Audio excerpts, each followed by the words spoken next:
Mimi ni Ibrahim Hassan kutoka Tanga, Tanzania. Unafahamu kwa kina kuhusiana na mradi mkubwa wa bomba la mafuta ghafi kutoka Hoima, Uganda hadi Chongoleani, Tanga. Hivi sasa kuna taarifa za ujio wa kituo cha kuchakata mafuta ghafi hapa tena jijini Tanga, Tanzania. Kwa kawaida hizi ni taarifa za neema kwa wakazi wa hapa, lakini wengi hawafahamu, baadhi yao tu wachache wanafahamu kuhusiana na hili. Sasa kudadavua undani wa hili, nimepata fursa ya kuzungumza na wakazi wa jiji la Tanga. Wao wanazungumza ya maoni kuhusiana na maoni yao, mtazamo juu ya ujio wa kituo hiki cha uchakataji wa mafuta ghafi kutokea hapa mjini Tanga, Tanzania. Na haya ndio alikuwa baadhi ya maoni yao. Naitwa Hassan Saidi Fundi, niko Tanga, wilaya ya Masiwani.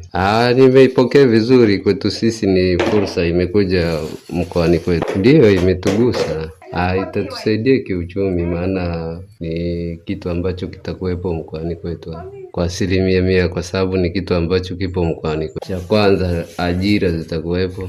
Kingine uchumi pia nao utakuwa umeongezeka kweli, hata wakina mama nao watakuwa na biashara zao, watakuwa wameamka kiuchumi. Itakuwa iko mbele sana. Yani changamoto ndio hata kama zikiwepo, lakini mambo kwanza. Nimesikia vizuri hiyo taarifa na tunaomba kwamba iwe kwa hapa mkoani kwetu Tanga. Mimi ni mjasiriamali mdogo.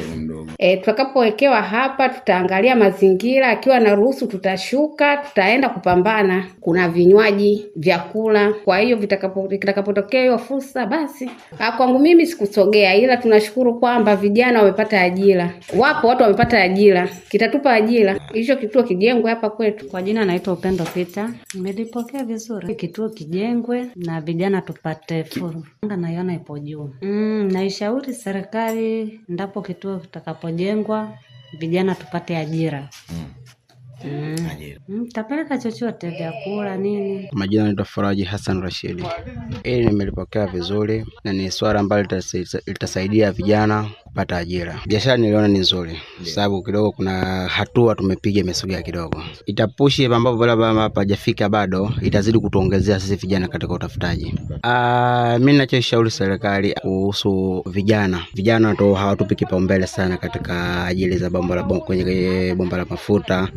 Unakuwa ukitaka kwenda kule lazima uulizwe kwanza maswali, unakaa wapi, unatokea wapi. Japokuwa ni vijana sisi ni Watanga, lakini inakuwa ni ngumu sana kwetu sisi hapa. Ipo kupenda kazi kujuana.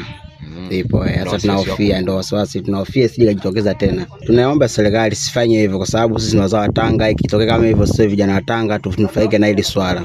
Tunaomba serikali iangalie sana ilifanye hivyo.